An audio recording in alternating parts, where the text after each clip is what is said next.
Assalamualaikum warahmatullahi wabarakatuh. Nama saya Komal Huda, NIM T 2018-1404. Saya di sini akan sedikit menjelaskan mengenai rencana pelaksanaan pembelajaran atau yang disebut dengan RPP, kurikulum 2013.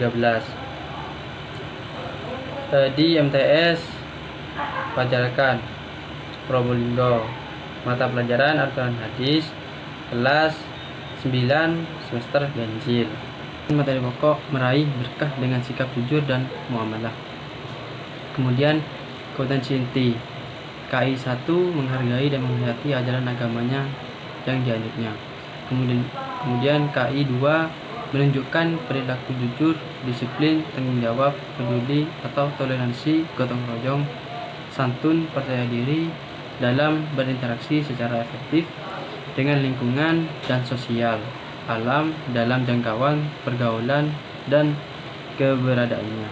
Kemudian KI 3 mencoba mengelola dan menyaji dalam ranah konkret atau menggunakan merangkai, memodifikasi dan membuat, dan ranah abstrak, menulis, membaca, menghitung, menggambar dan mengarang sesuai dengan yang dipelajari di sekolah dan sumber lain yang sama dalam sudut pandang atau teori.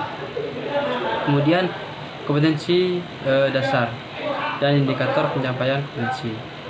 Di sini menjelaskan tentang memahami isi kandungan surat Al-Mu'affifin surat 83 ayat 1 sampai 17, kemudian surat Al-An'am surat 6 ayat 152 tentang jujur dalam muamalah.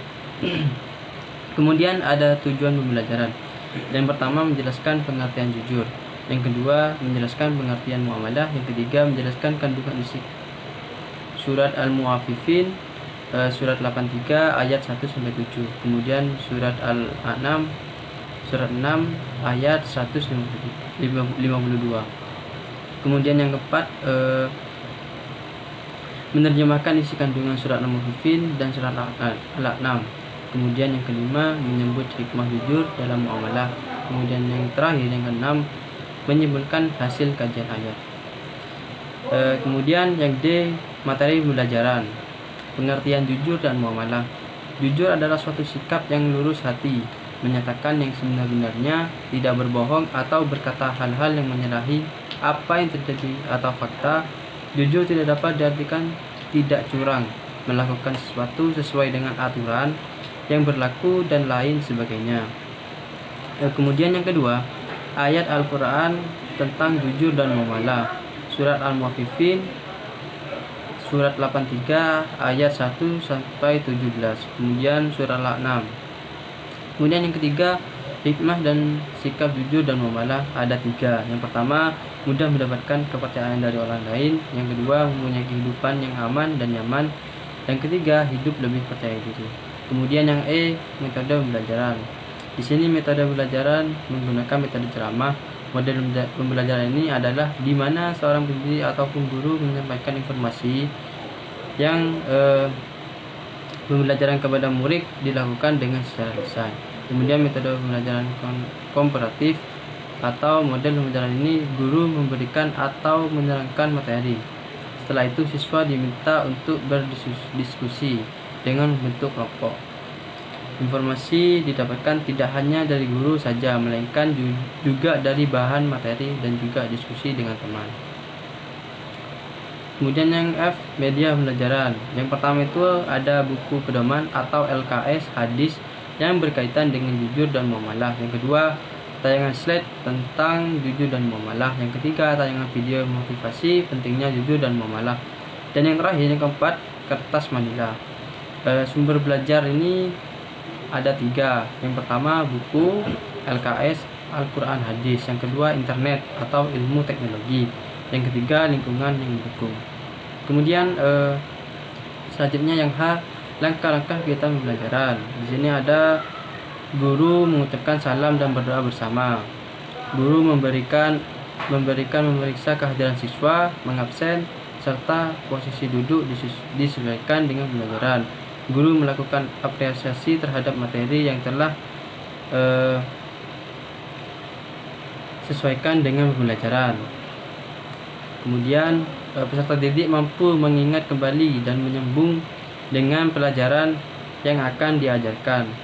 Kemudian guru menyampaikan tujuan pembelajaran yang harus dicapai oleh peserta didik setelah mengikuti KBM.